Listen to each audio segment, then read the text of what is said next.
Welcome to the show. My name is Charlton with Big C. This is Charlton and Big C Sports coming to you worldwide on the Big C Sports Network, on the #1 network in the United States of America. And Big C Sports has been voted the #1 sports show in the universe, according to Big C and them good old boys down south. I want to say bienvenidos to all of our listeners in Latin America, also across the pond in London, England, as well as Paris, France, and of course you good old boys from Canada. You know we love you in Canada. We're not going to forget the Big C tribe. Big C, they still haven't gotten over the attitude that we don't announce their name first. I think they got some Donald Trump on them, Big C, but there's still no one we love more than you good old boys down south in the land of the free and the home of the brave. Big C, how's it going for you good old boys down south?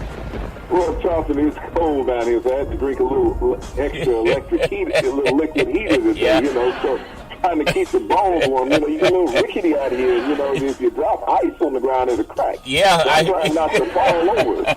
Yeah, that's funny.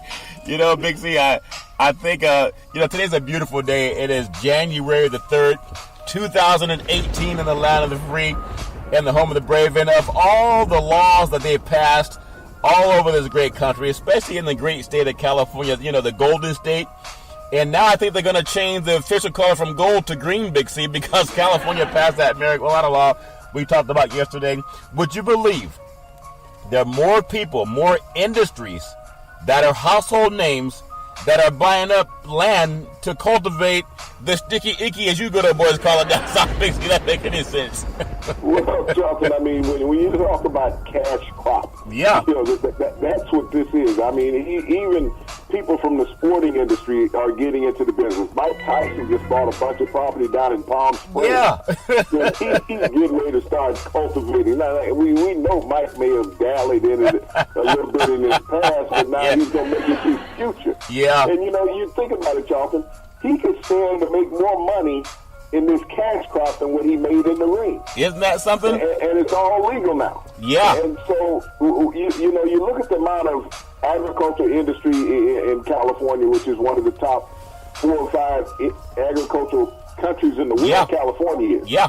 As a state, it represents a country. Yep. and so here it is. You think about it, I think California is #1 in nuts and grapes, in the world. Yep. And now they're going to become #1 marijuana producer in the world. Yeah.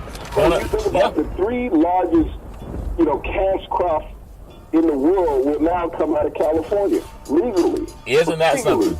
Isn't that something? You think about the production of grapes. Yep. You think about the production of nuts, and now it'll be the production of marijuana. Yeah, and ironically, Big C, when we talk about, and you brought up something before. There's a movie back in the day called Cheech and Chong, and you brought it to my attention. Up in Smoke. And one of the actors was actually. He's still in prison today. Oh, he's still in. The reason why he's in prison, he's down in Corcoran, California, in prison, Charlton. Yeah. He's in prison for having drug paraphernalia, not drugs, drug paraphernalia. Yeah. That meant that he had the smoking bongs and the smoking pipes in his house. Now, you think about how many distilleries have been passing this stuff out in California over the years. Oh, yeah. And officers see people on the street all the time. Yep. But here's a guy who was not selling it. He wasn't distributing it. It was personal use, and he made movies about it. But he got an 8-year sentence, Charlton, for having drug paraphernalia in his house. Yeah. And now this is legal. So not only him, Charlton, that is incarcerated in California for having drug paraphernalia, even intent to distribute. Yeah. How many of these people will have to continue staying in prison? That's the part of the law that nobody's looking at. Should these men have their sentences commuted? All of them that are in jail, Charlton, for being possession of narcotics, marijuana. Yeah. Let's not say narcotics, marijuana. Yeah. Everyone in California in prison for being in possession of marijuana prior to this law being legalized should have their sentence commuted, Charlton, and be released. Yeah, I think that would be. You're spending time behind bars for what the state made last year, Charlton, $5 billion off of. Isn't that something? And that's why it's the billion, the word with a B. That's the reason they've made it legal. Big C, I do want to say today's segment is sponsored by your Northern California Cadillac dealers, home of the all-new Cadillac Escalade, the standard of the world. And next time you go test drive yours, tell them Charlton and Big C sent you. You know, we talk about... Let me touch on that one more time. Yeah. You know, $5 billion. Now, the state taxes is, I believe, it's 20 or 25%. It's one of those two that the state of California taxes the marijuana sales, you know, from the dispensaries. Yeah. So if it's 25% and they made $5 billion, the dispensaries, Charlton, think of what the dispensaries made. They made $20 billion to the dispensaries. Yeah. In that industry, selling it legally. Yeah. Now that it's legal statewide and the state made $5 billion off it, that's the reason why they legalized it. Let's make $5 billion a year. Let's legalize it and take that up to $20 billion a year. Yeah, and that's the point that we gotta look at, because you know that war on drugs that Nancy Reagan and Ronald Reagan talked about, and she had a slogan called "Just Say No." She wasn't talking to the people in Hollywood that were snorting cocaine and all the other illicit drugs. We know that a lot of the drugs. Did Rush Limbaugh hear that statement? No, the OxyContin issue. Did Jim Irsay hear that statement? Just say no. No, and if they did, it didn't apply to them. And you brought up that point about the actor from Cheech and Chong, Up in Smoke. We know that the number of African Americans that have been profiled for that behavior, that type of endeavor, a lot of men have been having their lives ruined over the same thing the white counterparts were doing, but theirs was a solid base, the cocaine, as opposed to, you know, the marijuana and whatever people do. I'm not saying that things are illegal, that you should do them, but they look at their white counterparts that don't do any time for having cocaine, which is a much more egregious, you know, narcotic than marijuana. And when you bring that point up about how will it affect people who've already been incarcerated and arrested, not only that does it affect them when they're doing time, Big C, they also have that on their record when they go out and then apply for a job. Do you have a record? Do you have a background? As you know, they're going to look into it. The way we deal with athletes, Big C, is we do a lot to make sure they can get bigger, stronger, and faster. If the country put that same type of effort into making sure that people got into the workforce and that they didn't have to go out and peddle drugs to make a living, and that's not making excuses for the people in Hollywood or the people on the street corner, but I think there has to be a way that we can, you know, commune those sentences, Big C, and start letting people out for those petty crimes, Big C. Your thoughts? Well, Charlton, it should be, but think about this. You know, everyone talks about the opiate crisis in America now, okay? Yeah. Where does the opiate crisis in America come from, Charlton? It comes from white America. Yeah. All right? It comes from doctor's office, from prescriptions. Yeah. Where you can get these opiates and they end up overflowing into the streets and being sold illegally. Yeah. Those people with this opioid addiction is called a medical crisis. Yep. Now think about that. You're a drug addict, but you have a medical crisis. Yeah. You're smoking marijuana, you're a drug addict. Yeah. Now think about that. And you know, you weren't robbing people on marijuana. You might have went into... Wait, hold on. Big C, let's be careful with that word. You keep saying the word you as if you're talking to me. Oh, okay. Let's just say, that's fake news, Big C. That's fake news, man. Let's see, people out there talking... Okay, thank you. Walk into a convenience store and open up a bag of chips or heated up one of the burritos in a microwave and they, you know, but they weren't breaking into somebody's house. If they did, they fell asleep. Yeah. After they ate what was in the refrigerator, they fell asleep. Yeah. But they went out robbing people and robbing stores and old ladies, things like that. Yeah. But you think about the people with these opiates, Charlton. Yeah. That you say, okay, we got to get them help. Yeah. We got to get them into a rehab. Because when you look at it, 98% of them are Caucasian. Yeah. So they deserve rehab. They don't deserve incarceration. They say incarceration doesn't help them. Yeah. But it helps minorities. Think about that. You know, when you look at the judicial system that Colin Kaepernick fought so strongly against, then, you know, unfair treatment is that the system out there said that if you were a minority and you used any form of narcotic, that you needed prison time. Yeah. But if you were white America, you needed rehab. Yeah. Because, you know, that was a medical problem. Yeah. And see, Big C, I'm so glad we bring that up because I listen to, you know, let's be honest. When we look at some athletes, when they don't test, or they test positive for some type of substance, you know, when they get suspended for a game or two, or they got to take a 1 or 2 game suspension, they're trying to deal with the pain. There's not even mentioning any names. You can look all up and down. You can Google athletes that have been suspended for testing for some type of illegal substance in the body. And there's a couple of them, in the NBA and the NFL and baseball, etc. We know track and field's had its issues. But that point you brought up, Big C, that $5 billion that makes all the lawmakers say, you know what? Why are we locking people up when we could be taxing them for what they're doing? They're going to do it anyway. When people go do some time, they got people on the outside that are still doing that transaction. The state finally got smart and said, if you can't beat them, join them. Like the movie, I think it was Richard Pryor, and I may be wrong about the name, but I think it was Brewster's Millions. And he had these two wealthy white dudes, okay? And they actually found a way to help him get some money. However he got the money, he got the money. And it turned the tides where they were also became, destitute. And so the situation turned. When I look at the guys on the street corner, and a lot of them play sports, okay? When they realize a lot of their friends are locked up for stuff that the state wants to do now, that has to send a strong message to a lot of people that they were actually not doing as much wrong as the state was, because the state's following the behavior that they used to lock up. Makes that make any sense? Well, Charlton, from a financial perspective, where does the state make the most money? By legalizing a product versus criminalizing a product. Yep. Okay, yep. You're making $40,000. It costs $40,000 a year to house an inmate. Yeah. And so the state is looking at it, but we made $5 billion just selling it just on the tax money. Yeah. Okay. Well, we didn't have to watch people. We didn't have to hire people to watch people. We didn't have to create jobs to keep people locked up. Yeah. All right? Yeah. That's what you're looking at. So, I mean, that's simple economics. If we can make this kind of money without spending a labor force other than, the tax people and the auditors, that's all we have to do. Yeah. So, these funds can go to more needy things in the state. Yeah. Education, Charlton, building schools, improving public housing, and health facilities in a state. Yeah. That's where these funds should go, because you can't say you got shortfalls now. I know the state had relied on lotteries. All the states sitting there worrying about lotteries, but the lottery is every day, because these lines are standing. I'm watching the news, and I'm watching. It look like a sporting event that everybody's trying to get into by the ounce. You know who just won the Lotto, Big C, on January 1st, 2018? California. California just won a $5 billion lottery. Well, Charlton, I think they'll be playing the Tupac song, California Love, every day. Yeah, California Love. And that's true. And now let's just be honest about it. It's real talk. When you look at the guy, I'm not advocating anybody do anything. People do what they want to do, whether they lie about it or not. It's nobody's business what you do in the privacy of your own home, as long as you're not hurting people.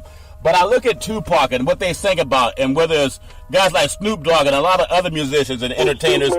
Snoop may become the state spokesperson. He's calling Santana now. Isn't that something, Big C?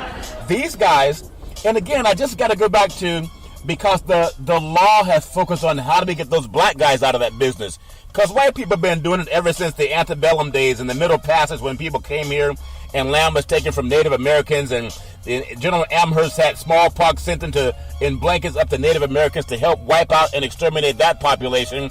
And then we know what happened with black Americans with the slave trade and all that stuff. But I look at what these young entertainers have done. We can go back to Rick James, the late Rick James. We can go back to, I won't say, I'll just say he talked about it in a lot of his music. But that movie called Straight Outta Compton with Ice Cube, it had Tupac, it had Eazy-E, it had who's that guy with the last name Dogg? What's that guy's name? Last name is Dogg. Is Snoop Dogg, Big C? The Snoop Dogg. They all made their money. Puffy Combs, they were all in some type of business. I'm not advocating for anything, but a lot of these guys made their millions, but they talked about what they had to do to hustle, and now they're household names. Now, a lot of mainstream said, we got to lock these guys up. We got to shut out their records. We got to cut out the rap industry. We got to get rid of it. And now these guys with lighter shade of skin, these lawmakers are passing the same bills so they can get in on what these young black guys have made more of an art style, Big C. That make any sense, Big C? Well, Charlton, when people see other people making money, and they could not stop them from making money, they find ways to take the money from them, Charlton. Yeah. And they're taking it legally. I mean, when you realistically look at it, this is going to hurt the guy, that was selling on the street corner more than it's hurting anybody else. Yeah. Because now you're looking at the quality of product that the state is producing. and allowing you to have options on where the guy on the corner passed you a bag, you didn't get a chance to sample a bag. It might have been oregano, Big C, from what I understand. Some oregano, parsley, whatever. Yeah. Fertilizer. Half a bag of seeds. Yeah. Now you're going in, you get a chance to look at the birds sitting in the grass. And you say, I want some of this. It's like going to the meat counter. It's like going to the butcher shop. Yeah.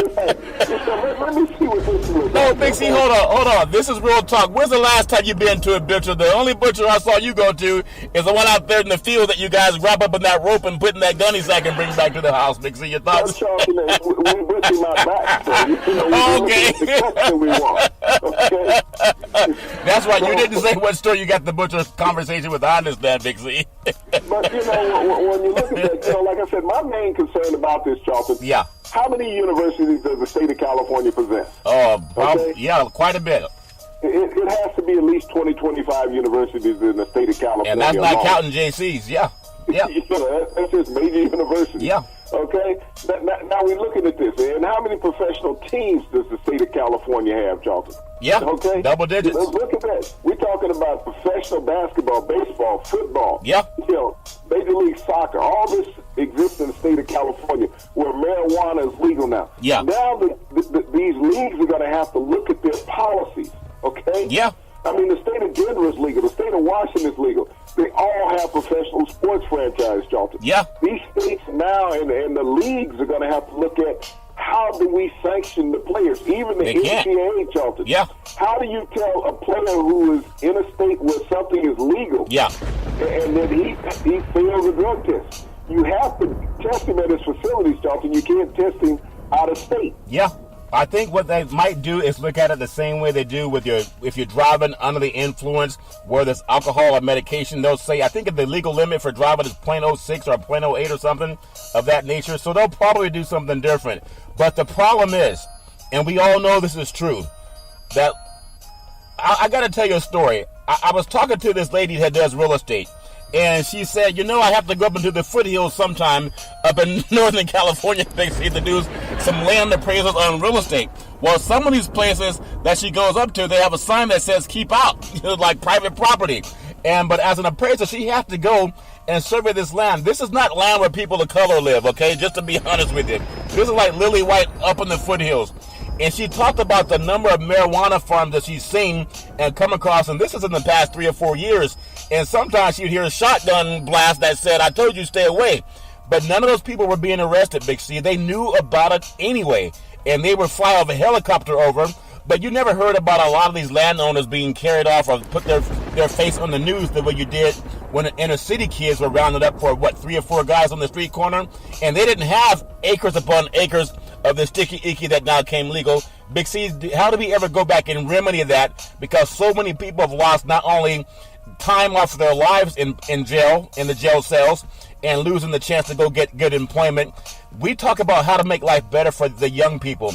What do we say to young people for these lawmakers who were locking them up in 2017 and now they want to get on the bandwagon, Big C, in 2018? Your thoughts? Well, Charlton, when you talk about social injustice, and we've had that forever. Yep. When you think about law enforcement, and there's always been talk about dirty law enforcement. And when you look at any proportion of society, there's 10% of anything that's not good. Oh, yeah. In any business, any part of society, 10%. You can just look at that as an attrition rate. Yeah. So if people are working for money, and that's what Vegas does. Yep. It draws people in because of the potential to make more money. Oh, yeah.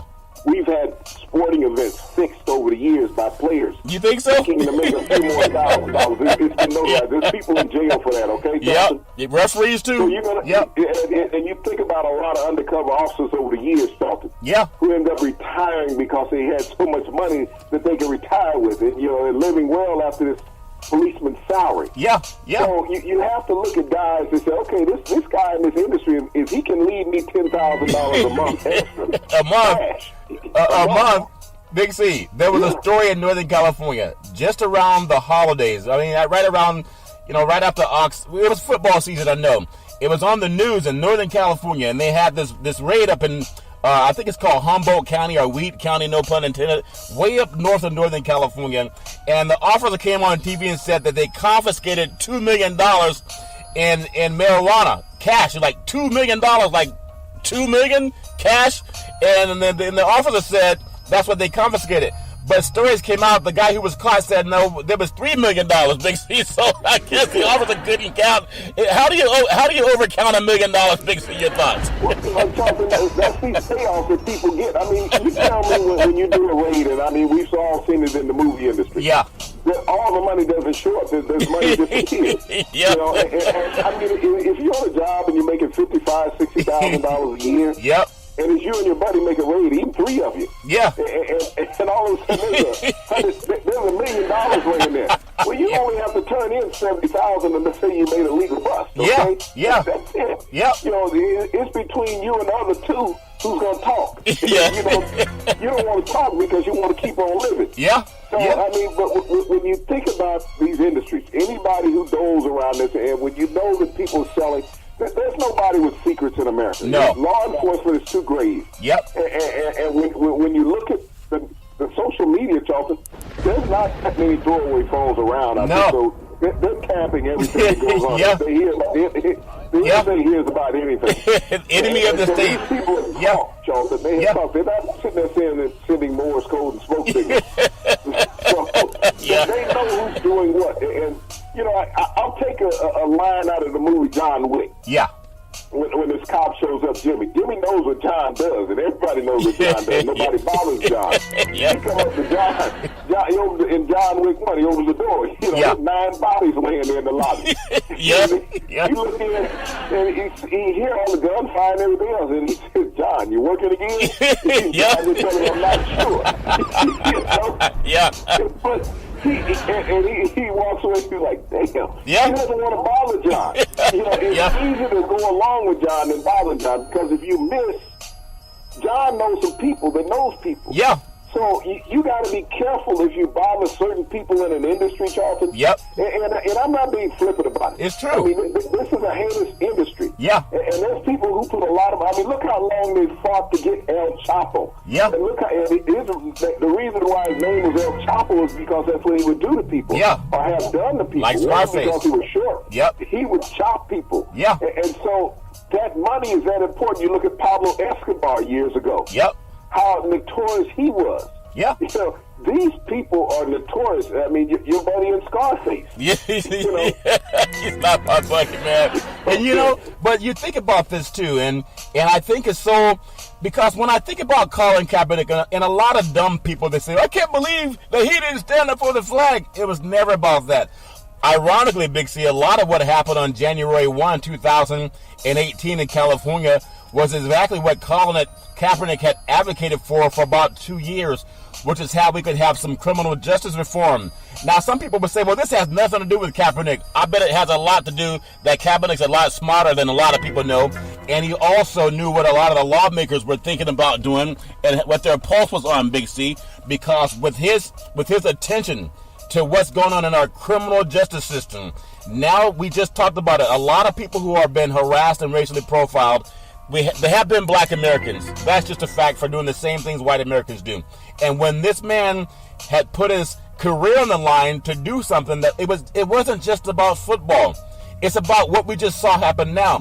I think the next wave will be, they will make it easier for people to say, you know what, we're going to expunge your sentence, or we're going to realize that we're going to treat your crime at the time as if it happened today, because now the white lawmakers are all behind that. I just think that the man is prescient beyond belief. I'm not saying it's all him, but I'm saying, isn't it ironic that he was aligned with what the law was going to do about a year later? Big C, your thoughts?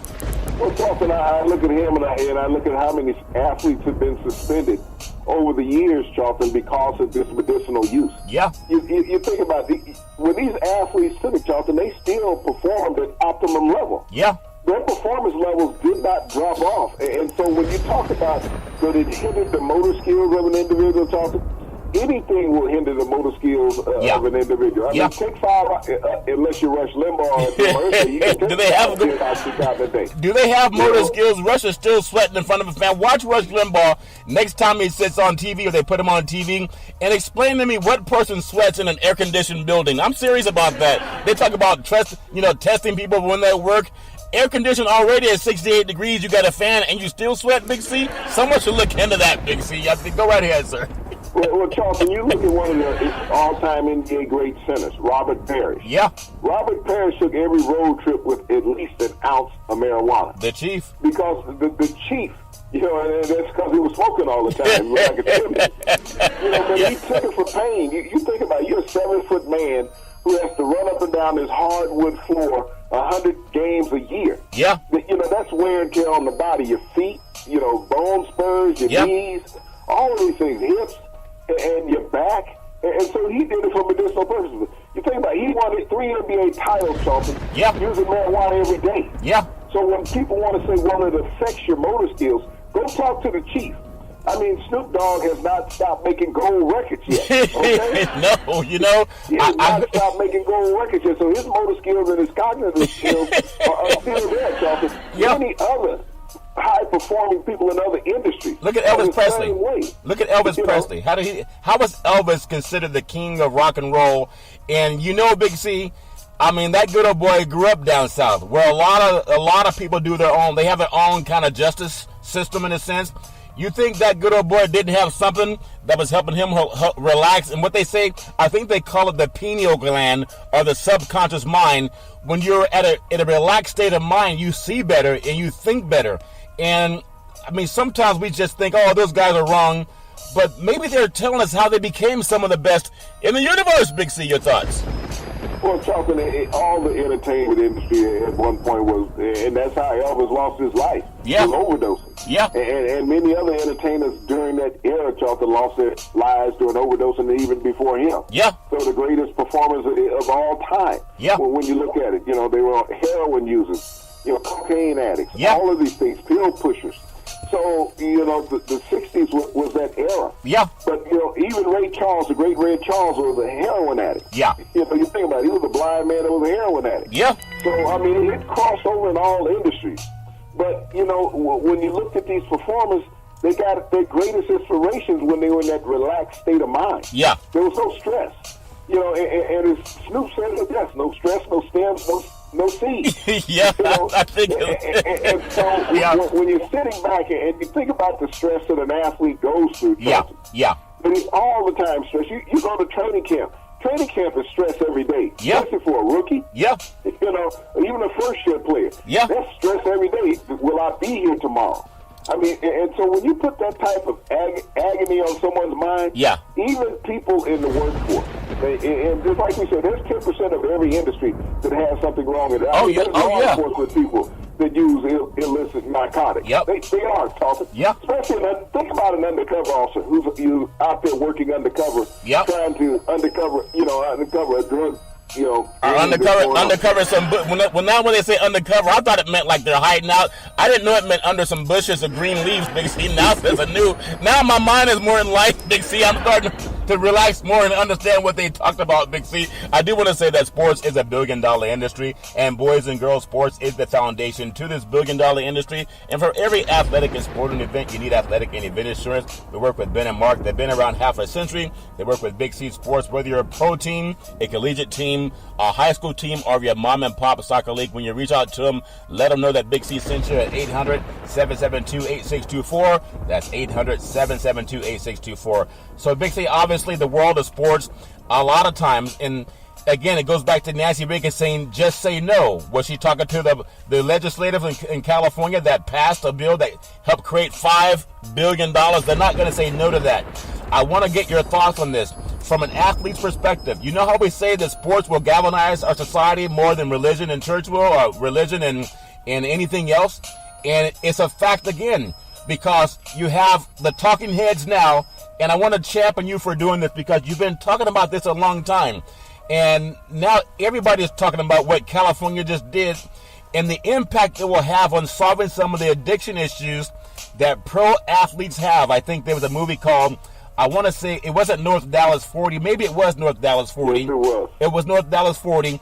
And they chronicled what guys go through to get ready for a game. You've been around that. You've seen that, Big C. So maybe that's the point you were coming from. And I think Colin Kaepernick had that same issue. So this is one issue that's going to help kind of help level some of the playing field by not making it so egregious on black Americans? Because let's be honest, we're the ones profiled. They're not profiling white kids in college to see if they have the sticky icky in their dorm. Makes that make any sense? Well, Charlton, there was many games in my pro career that I could have passed a drug test legally. Yeah. And these were legal narcotics. That they gave to you. Plenty of pills. Yeah. Plenty of pills out of a black bag that the team doctor gave me and the trainer gave me. Yeah. I took plenty of injections to be able to play in games. Yeah. So we did this. This was part of the industry. Yeah. But as long as you were getting it from a medical professional, Yep. you couldn't fail. You know, you were okay. Yeah. You know, it was killing your kidneys, your liver. Yeah. You know, all of these things. No one was in. You were damaging your joints because you were getting injections into your joints and other body parts. Yeah. But no one said anything. Hey, that's okay. But if I had not been a professional athlete, utilizing that copious amount of narcotics, Charlton, I'd have gone to jail. Yeah. And that's There were times that I was taking a dozen pills a day that on the street would be illegal. Yeah. Okay? And would kill an average human being. So you can hang out with you can say you can hang out with Irsay and Limbaugh. Is that what you're trying to say, Big C? I was in Irsay and Limbaugh neighborhood, Charlton. When you got a broken foot, you're playing. You got a broken wrist, and you're playing. You got broken ribs, and you're playing. Yeah. You know, the normal person gets 6 months off from work doing these things, Charlton. Yeah. Big We C. went in the next day to practice and played that weekend with this type of industry. I want to bring it. Get orthoscopic knee surgery, Charlton. You're back on the field in a week or two. Let me get your thoughts on something. Person that can't do that. Yeah, I want to get your thoughts on this because when we talk about punishment and when we talk about crime and punishment, the Kerner Commission proved that African Americans, we get charged with a stiffer sentence, we get profiled more by law enforcement, we do more time. We know that. I think this is some effort to overturn a lot of that, and I want to applaud Colin Kaepernick because he talked about it a lot. If you read why he was fighting for criminal justice reform, I want to ask you something about the great Tiger Woods. You brought up Mike Tyson earlier, and I guess he's going to do something down in Palm Springs. People think that older people in Palm Springs are relaxed because it's a retirement community. Maybe Mike Tyson stumbled onto why they're so relaxed, Big C, and he just decided he wanted to open his own store, not because they're retirees, Big C. I look at Tiger, and Tiger had this issue with, I think you talked the back surgeries, all the surgeries he had, and the legal prescriptions he was getting to fight some of the pain. Tiger's no different than a lot of professional athletes that go through the same kind of punishment or even more punishment, Big C. Now, Tiger just had to take some time off to go through, some type of treatment center for pain or addiction to pain that's prescribed by doctors, Big C, not by some good old boy hanging out on the street corner, okay, by doctors. What does this say when Tiger has to go into that program primarily for media purposes and for reputation and sponsorship purposes? Because the average person that goes through that, they don't get up plastered all over the news. They just go into work the next day. How does it cost him time on the golf course dealing with the legal implications of being pulled over compared to, say, the doctor that gave it to him that has the same issue, Big C? Your thoughts? Well, that's the major factor, Charlton. Do any of these doctors get sentences for the prescription, the excessive prescription of these narcotics? Nope. We've seen it for years. When Irsay got his narcotics, his $27,000 of Oxycontin. Yeah. Who did he get it from? I mean, you just don't walk and knock on somebody's door and get $27,000 of Oxycontin. Well, you don't know his neighborhood, Big C. You don't know his neighborhood. Who was supplying your friend Rush Limbaugh, Charlie? He's not my friend. $10,000 a month in Oxycontin. Okay? Yeah. I mean, think about it. $10,000 a month in Oxycontin. That was his habit. Now, you getting a lot of that's a lot of pills. Yeah. I mean, you don't put that in a bottle. You put that in a sack. A gunny sack. You walk around in a sack. That's not in a bottle. He walk around with a gunny sack. That's so funny. When we talk about pill pushers and poppers, these are pill pushers, not poppers. Yeah. So, how do you not go after the people that are distributed? Yeah. The pharmaceutical industry, Charlton, all of these pills have a code on them. Yeah. And each company has their own code. Who is the dispenser from the company that is allowing this out? Somebody has to be held accountable. Yeah. But you can't, Charlton. because the distributors are white. Yeah, okay, that's a fact. And as long as the distributors are white, there's no crime against them. You know, you go after the lower tier person on the street, which is generally a minority, yep, who has gotten a product from you. Think about, and let's even go back to marijuana. Yeah. You know, when we talked about the number of minorities locked up for marijuana in America, now we know that this stuff was brought in from other countries. Oh, yeah. The last time I looked around, there was not an African-American shipping company. Nope. There was not an African-American airline or air freight company, Charlton. Nope. There was a brink that could have the ability to bring this amount of product into this country. But the people that were being locked up and accused of being the only ones who handled it were minorities, Charlton. That's a very good point. Would you believe a story back when I graduated college? I was actually in college my senior year. I did an internship at a radio station in Northern California, and none other than the great Rush Limbaugh was there before he went off to New York with one of the networks that got him on. There's so many donuts that were brought to the office in the morning time, Dixie. I don't know what my role was bringing donuts in, but that was my first brush with Rush Limbaugh. He was actually a lot nicer back then before they paid him to become the more right-wing guy that he is. But it's funny when you talk about things because you see a lot of things, and later in life it starts to make sense. You start putting two to two together. So again, I'm proud of what Kaepernick has done. The state of California, I know they just did it for the money. They couldn't give a darn about helping, criminal justice system because they made money off of prisons too, but they just gave themselves a pay raise by taxing people to do it legally. And let's be honest, most of the people who get a license to do the medical marijuana distribution, they're also going to be Caucasian, so they're going to make a fortune at the same time, Big C, as some of the people on the street have in the past. But I want to get your thoughts as we touch on a few things in the world of sports, and it's interesting because you know this is true. When you watch the playoffs coming up, and there may be, I don't think we'll get to the Super Bowl without somebody being suspended for something. It's just a matter of who you decide to test and when you decide to test them. With that being said, we look at some of the top teams that are in the playoff hunt. We know someone's going to get hit with some scandal because it always happens before or during the Super Bowl. I still want to get your thoughts on who you think would be an upset specialist, the team that most likely will have an upset in the NFC, and then we'll get your thoughts on the AFC as well, Big C, your thoughts. Well, Charlton, I really don't know if you can call anything this time of the year an upset. Yeah. All of these teams have fought to get into the playoffs. All these teams are pretty well equal. I think if the Vikings were to lose, that would be considered an upset. Yeah. As well as they played. The Eagles is a marginal scenario. Yeah. Jacksonville, they haven't done anything in the past couple of weeks. Nope. So if they go out in the first round, it's not unexpected. Yeah. The Kansas City Chiefs, I would like to finally see them win a first-round game. Yeah, so would they. So would they. I'm pulling for the Rams, Charlton. Yeah. They're playing last year's Super Bowl participant, the Falcons, in the first round. Yeah. But this is the first time since, I believe, 98 that the Rams have been in the playoffs. Yeah. So there's nobody on this current roster who has that experience of being there, in this organization. Yeah. But, they haven't had great luck in the playoffs when they were in California, Charlton. If you recall, the last time in California that they were in the playoffs, they lost to the 49ers. Yeah. Jim Everett was the quarterback. And so they were trounced by the 49ers. So, you hold out hope for them, but for them to win this game, they got to rely heavily on Todd Gurley. Yeah. And if they do that, Charlton, they can win this game against the Falcons because the Falcons, Matt Ryan's a middle-of-the-road quarterback right now. Yeah. He doesn't, we've seen him in big games get away from his weapons. Yeah. And so, Jared Goff, I don't think there'll be any pressure on him, Charlton. They gave him the week off to give him a better understanding of who he would be playing and be fresh. Yeah. And not be tired, not get a chance to get picked up. Yeah. I don't think it will hurt his confidence or his timing with his receiving core this weekend. Yeah, and I go back to 1979 when the Rams lost at home to the Dallas Cowboys. This team has the youth to not really be intimidated by anything. They have nothing to lose. No one thought they'd be where they are last year when they could barely win a game, Big C. And now they have so much firepower, as you mentioned, with Todd Gurley. And the thing with Gurley, and I look at the two running backs that Georgia just had down there in the Rose Bowl doing their thing.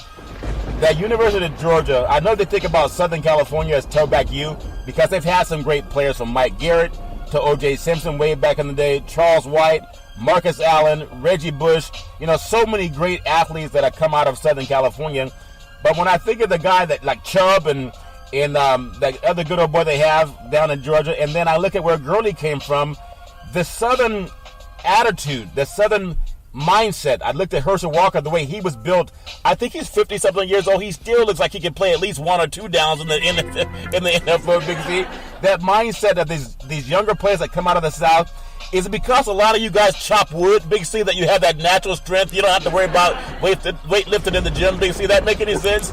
Well, the kid you talk about, Sonny Michel Charlton, I think he will be a tremendous pro, the running back out of Georgia. I see no reason why he shouldn't be a top 5 pick. I mean, Nick Chubb is the SEC number 2 all-time leading rusher, but Sonny Michel, when you talk about upside of a running back, Charlton, this guy, as a physical specimen, all you have to do is look at him and say, this is a can't-miss product. Yeah. He's 6'2", 225 pounds, runs a 4.3 40 just walking out of the locker room. Yep. And so he reminds me of just a better Todd Gurley. Yeah. You get him into the right organization, and when you think about the right organization, Denver Broncos would be great for him. Oh, yeah. With the defense that they have, and he could be in that organization. Yeah. Any team, Charlton, that wants to have a solid running game. He's going to make a team better. But, when you look at the tandem that they have, they're, between Chubb and Michel, that's an awesome 1-2 attack. Yeah, they're awesome. And you brought up something earlier in a couple of programs. You talked about Gurley and how much he reminds you of Eric Dickerson. You talk about Michel and how, Eric Dickerson came out of SMU, Michel out of Georgia, Gurley out of Georgia, Herschel Walker out of Georgia. I think Herschel Walker actually has more rushing yards than anyone in college football history, and he was only played till his junior season. But when you look up and down the NFL and you look at the Super Bowl contestants, you could go way back into the early days of the Super Bowl where they always had a strong running game because of media. They want to make the quarterback the star guy and the sexy guy. But the teams that win championships, even when Denver won their last Super Bowl out here in California, they had a strong running game with Anderson. Can you talk about why people don't scour the country to say, how can we find the next franchise running back? Because without a strong running game, your quarterback can't throw the ball 40, 50 times a game, Big C. Your thoughts? Well, Charlton, when you look at the NFL, how it was set up really in the 80s, it became a run-dominant league. Yeah. Where these running backs were league MVPs. And so it took away from the face of the white quarterback that you needed to have him to be the star of your organization. Yeah. And even they had Super Bowl MVPs as black running backs. Yeah. And so, it wasn't so much Madison Avenue. It looked a little different when you said, what you going to do? I'm going to Disneyland. Yeah. That wasn't the marquee face that they had to see at Disneyland. Yeah. And so when you look at that era of the 80s, Charlton, when the running backs were dominating the Super Bowls, and winning MVPs. I even remember when Jerry Rice won MVP, against the Bengals down in, Miami. Yeah. It was like an odd feeling. Yeah. And it was a split decision between he and Montana, even though Montana didn't have a great game. No, he didn't. And Rice set the Super Bowl record with over 200 yards in reception. Yeah. And that was a tough choice for the media to make. They said, well, it's going to be a tough call for the MVP. Yeah. It's like, what are we looking at? Did Doug Williams get the MVP? Did Doug Williams get to go to the Super Bowl when he won the Super Bowl and they blew out the Denver Broncos? I don't think Doug Williams went to Disneyland either. I guess black guys don't like Disneyland, Big C. Is that their thoughts?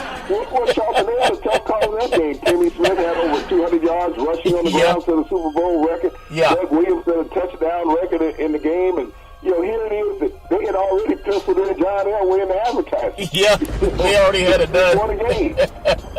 That's funny. I mean, it's sad because we know it's so sad that it's dumb and that it's stupid. But when we talk about it, people might think, you know what? Maybe they have a point. All you got to do is Google it, Big C. When we look at this year... Look at Terrell Davis with John Elway, Charlton. Yeah. Okay? 200 yards. Davis, 200 yards in the Super Bowl, John Elway the MVP. Yeah. 200 yards rushing, dominated the Green Bay Packers. Yep. John Elway gets to be the MVP. Yeah. And they said, well, without Elway, they wouldn't have got here. Yeah. That's true, Big C. And so let me go back to one thing, and I think you give the guy who can perform the best chance. We talk about the Super Bowl opportunities. The Vikings this year, you looked at Sam Bradford returning to practice. Mike Zimmer, did he ever commit to Case Keenum as a starter? And think about it. When they have Bridgewater, who was the lead guy who got injured, when Keenum came in, there's no one that could convince me that Keenum should not be the franchise guy right now. Now, if things change where he doesn't perform, then you focus on Bridgewater. So it's not about a black and white thing in my mind when it comes to performance. But you know, if Case Keenum wins the Super Bowl, they're going to have him going to Disneyland.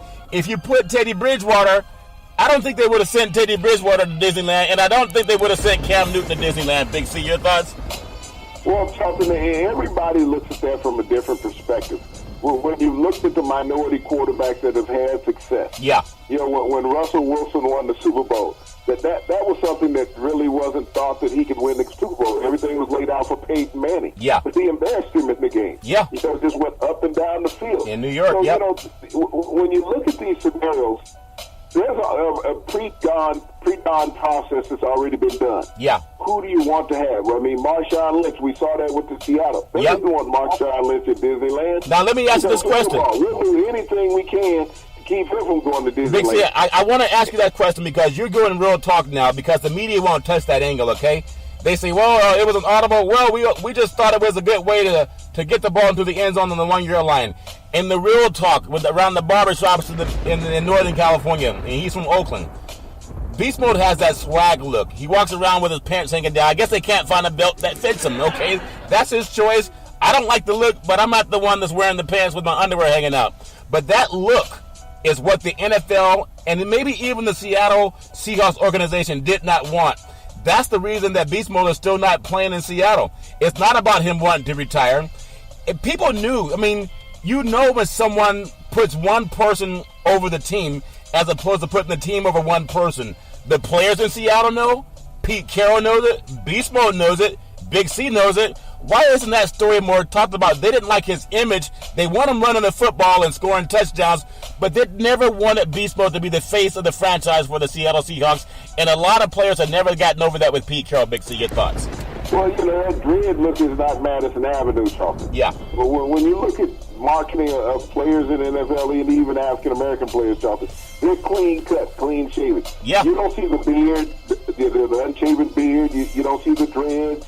These are not the things that you see. They don't represent what you want to market. Middle America. That's why, you know, when you look at the NBA, it is so hard to tell the players in the NBA from a marketing perspective. Yeah. But you don't see them, Charlton, without their shirts on because they're all tatted up. Yeah. You know? Yeah. And they're wearing makeup on these commercials so they cover up some of the neck tattoos. On the arm pads they put on LeBron James and Kobe Bryant back in the day. There's not one African-American NBA player that doesn't have a tattoo somewhere. Yeah. But, you know, you don't see them when they're being marketed. Yeah. So that there is something that they want to protect, and that's the canvas of how they picture that you should look. Yeah. Not how you do look, but how you should look. Yeah. So there's that double standard, and there's certain players that there's no marketability behind. Regardless of their greatness, you just don't see them on commercials unless it's an NBA promotion. Yeah, that's a fact. And so there's a broadness out there.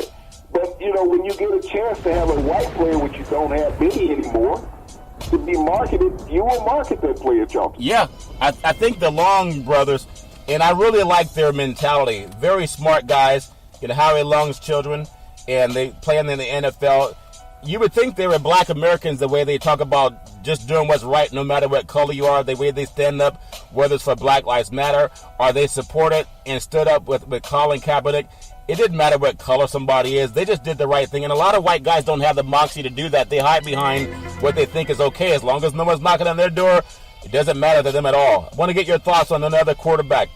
I know we talked about the Chiefs and Alex Smith, and he's a playoff sentimental favorite, maybe, but the thing that helped him end his career in San Francisco was the injury, and then Kaepernick came on and replaced him. Even though he could not beat out Kaepernick, he went on to Kansas City, and he found a new home for himself. He's kind of just a humble guy, not a Madison Avenue guy by looks or anything, but he's just your unassuming quarterback, not very physical. He's no one that strikes. He doesn't look like Cam Newton walking onto the field where you think, man, that guy's built. But there's something about him that I guess he lacks some of the moxie that some of the people want in a quarterback. Tom Brady is very vocal. Let's go. Let's go. That's what you hear Tom Brady doing to rally the troops. And Cam Newton, he has that thing where he gives the football to the kids. People like or hate when they see that. What is it about Alex Smith that's never made him become, I guess, America's prodigal child when it comes to quarterback, Big C? Why is he kind of ostracized from the Madison Avenue? All the guy's done is win for the most part, Big C. Your thoughts?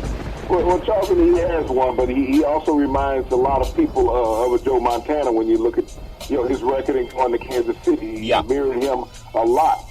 But by being in that Midwest, Charlton, you're stuck in the middle of the country, and you got to think about the last time a quarterback from the middle of the country was marketed in any kind of way. It just doesn't happen. I mean, the Kansas City Chiefs, when Lynn Dawson won a Super Bowl, they weren't marketed. And even when Joe Montana was there as a player, he wasn't marketed greatly. Yeah. So, it's just where he's located. He had a better opportunity for marketing when he was in San Francisco. They just weren't that good a team. Yeah.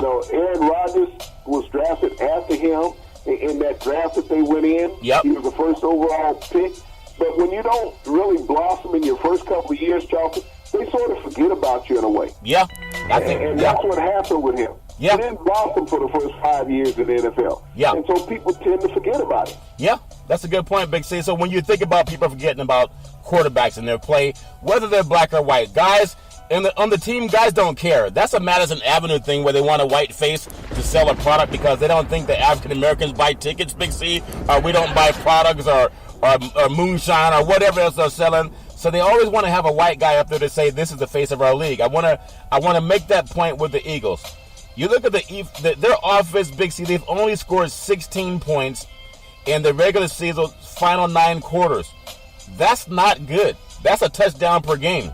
If you're looking at a playoff team that was considered the favorite going into the playoffs, Big C, with the home field advantage, that's when they had all the chemistry with Carson Wentz. And I'm not saying that Wentz made all the difference, but he did make some difference because their timing was all down with Wentz now.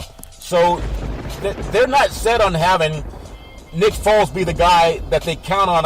Do you think that they would bench him if they can't get at least a touchdown or two in the first half of the playoff game coming up? I don't think that's too far of a conclusion, Big C. Your thoughts? Well, Charlton, coaching has to take some accountability for it. If you go back, a couple of decades ago, Frank Wright, his offensive coordinator, led the largest comeback in NFL history when he was the backup quarterback with the Buffalo Bills, beating the Houston Oilers, Charlton, to make it to the NFC Championship game and eventually to the Super Bowl. Yeah. All right? Yeah. So, he needs to look at himself when he's calling plays for Nick Foles. But, it's quick to blame the quarterback when they're having success. You want to give it all to them. When they're having failure, you want to throw it all on their back. Yeah. But you and I talked about their receiving corps, Charlton, is just not giving him an opportunity. Yep. For some reason in this cold weather, the receivers haven't been getting separation. I don't care who's playing quarterback. If your receivers are not getting open, and it's just like when people talked about Dak Prescott not having the success, with the Cowboys, Ezekiel Elliott being out of the lineup. Yeah. Well, his receiving corps, Charlton, wasn't doing anything to help him out. We see that time and time again, Charlton. If you have a receiving corps that cannot get open, I don't care who your quarterback is, Charlton, he's just not going to look good. And that's where it is with Foles right now. That receiving corps hit that proverbial wall because they weren't used to getting into the playoffs. I mean, you look at their receiving corps. They haven't been in the playoffs. And so this is something new to them. I got to keep practicing hard this time of year. So I'm making vacation plans. They get in the way of vacation. That's a funny point. Go right ahead, see. So, you got to, it's a mindset of people, Charlton. It's not just the one. And so this running game, the offensive line just hasn't been opening holes for the running game, Charlton. Yeah. Ajay, hasn't performed as well in the last couple of games as he had in the first couple of games he came in. Yeah. He sort of went down, but he was a warm weather running back in Miami. Yeah. Now he's having to freeze his butt off every day in Philadelphia, and he doesn't know how to handle this. Yeah. So there's a lot of factors. Everyone's going to look at Foles and say, well, Foles is not being productive. Yeah. Well, you got to look at the number of drop balls, guys not getting open, number of times he's been hit because the offensive line is not affording him the protection. There's a lot of mitigating factors when you look at this whole totality of the picture. Yeah, that's a good point, Big C. I want to bring up a couple more points going into the playoff season because you brought back something that I didn't even think about when you said Jerry Rice had 200 yards receiving in the Super Bowl, and they made him share the MVP with Joe Montana. I just don't make sense. And I can see if Montana threw for 500 yards, but when a receiver gets 200 yards, that's basically 2 games in one. Look at the Buffalo Bills. They end a 17-year drought, getting back into the playoffs. We know how great they were under Kelly. They've been to 4 Super Bowls, okay? Now, Tyrod Taylor, he's their franchise quarterback, even though they don't appreciate what they have, okay? If somehow the Bills can have that miracle run that sometime a wild card team can have and make it to the playoffs, is Tyrod Taylor Madison Avenue enough for the league to want to market who he is? He's a clean-cut guy. He's very athletic. He's a good-looking guy. He's contributed to their team offensively, running and passing the ball. I know they would rather have Shady McCoy because he's more well-known around the league as far as his accomplishments. But when I thought about the quarterbacking situation and Doug Williams and how he had 5 touchdown passes, if Tyrod Taylor can get the Bills back to the Super Bowl, I don't think it's likely, but if he were to throw for 300 or 400 yards in a game, or rush for 100 and throw for 250, would they snub him as the MVP of the game? Big C, your thoughts? Well, Jonathan, if he beats Jacksonville this week, will they snub him? Yeah. That's what you look at. Don't look past Jacksonville. Yeah. With the tremendous defense that they had the first 12 games of the season. Yeah. That have gotten tired themselves. But here it is, a quarterback that you're going against a team that won a division. Yep. But you should have been, at least one more victory ahead of where you are getting into the playoffs. You shouldn't have had the back door in. Yeah. Because of Nathan Peterman. And that's the thing that I look at, Charlton. If Tyrod Taylor had one game this season like Nathan Peterman had in 5 minutes, yeah, would he be the starting quarterback in Buffalo? That's a good point. Ask yourself that question. Yeah. If Tyrod Taylor in any game had gone out and thrown 5 interceptions in the game, we're not talking about the first quarter. Yeah. We're talking about in a game. Yeah. Would he still be a starting quarterback in the NFL? Wow. Would he be not lambasted by the media? Yeah. You think about it, Nathan Peterman threw 5 interceptions in 1 quarter. Yeah. That story went away after the game did, Charlton. Yeah. It went away after. He was protected by the media. Yeah. For throwing 5 interceptions. Yeah, that's true. And so we all know it's all based on what you like, what image you want to represent your league. We know the beast mode was the reason. His image in sagging pants was the reason they didn't give him the ball on the 1 yard line, because they wanted the more clean-cut Russell Wilson to be the MVP of the Super Bowl. And everybody knows that. Media is not going to tell you that, but you can only find that on Big C. We know the same with Doug Williams. They didn't want a black man being considered the league's MVP, the Super Bowl MVP, because for so many years they fought the image that we could quarterback a team. I remember even Rush Limbaugh back in the day saying, well, Doug Williams, does he really have everything it takes to be the face of the NFL, the face of the NFL, Big C? And that's something that we talk about all the time. Let me give you 2 perfect examples, Charlton. Yeah. There was a receiver just nominated for the Hall of Fame, one of the finalists. Yeah. Terrell Owens, okay? Yeah. Terrell Owens' entire career, he was beat up by the media for his so-called antics. Yeah. Right? His distraction to the team. Yep. Now, there are 2 white tight ends in the NFL right now, Charlton, that do everything that he did during his career. Yeah. One guy's named Travis Kelce in Kansas City. Yep. The other guy's name is Rob Gronkowski. He Yep. does it on and off the field. Yeah. They're not beat up by the media. They're looked at in a different light than what Terrell Owens was. Yeah. They're not looked at as distractions. Rob Gronkowski's drunk every time he's out on the practice field. Boys being boys, huh? Yeah. Travis Kelce's doing TV shows. Yeah. Is this not being a personal agenda? Yeah. As they said Terrell was all the time, it was about Terrell? Yeah. You're going to tell me what day it hasn't been about Rob Gronkowski in his career? Yeah. I mean, Rob Gronkowski has done more things negatively than what Terrell Owens has ever done. Okay? Yeah. Well, Travis Kelce is doing the same type of antics out there, dancing on the field, Yeah. doing all of what he has to do. Well, it's okay. Yeah. But Terrell Owens, because he backed it up his talk by his play on the field, being a top 3-4 receiver all time in NFL history. Yeah. And no one could cover it. And he would tell you that.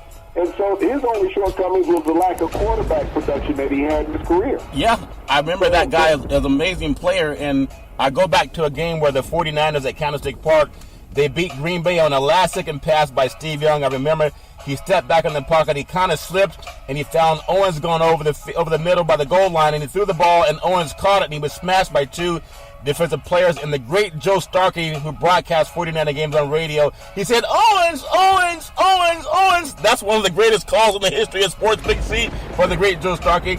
I was actually in the press box with John Madden and Pat Summerall at that time, and I remember when T.O. came to the sideline, and John Madden said, you think they don't love this game? You think they do it just for the money? Because T.O. was crying because he's put his heart and soul into being the best football player he could, and sometimes that's maligned. Big C, one more statement about the NFL. Your thoughts real quick. The great Joe Namath, Broadway Joe, back in the day, New York Jets. Joe was always known as a party guy, okay? He would have loved California based on the law they just passed, Big C. But it was always kind of chronicled as the saint and the savior and the playboy, the pretty boy of the NFL. They wouldn't take that from a guy like a Jerry Rice or a Tyrod Taylor or a T.O. Big C. Your thoughts? Well, we talked about Gronkowski. He mirrors his life to Joe Namath. Joe Namath, yeah. I recall back when they showed Terrell doing sit-ups in his driveway. Yeah. And the media had all the cameras on it. I mean, how many times have we seen Gronkowski with his shirt off partying in some bar, even on Sports Center? But it's acceptable with Gronk. Yeah. Back then, they said that Terrell was trying to draw interest to himself. Yeah. So what athlete does not try to draw interest to himself? Yeah.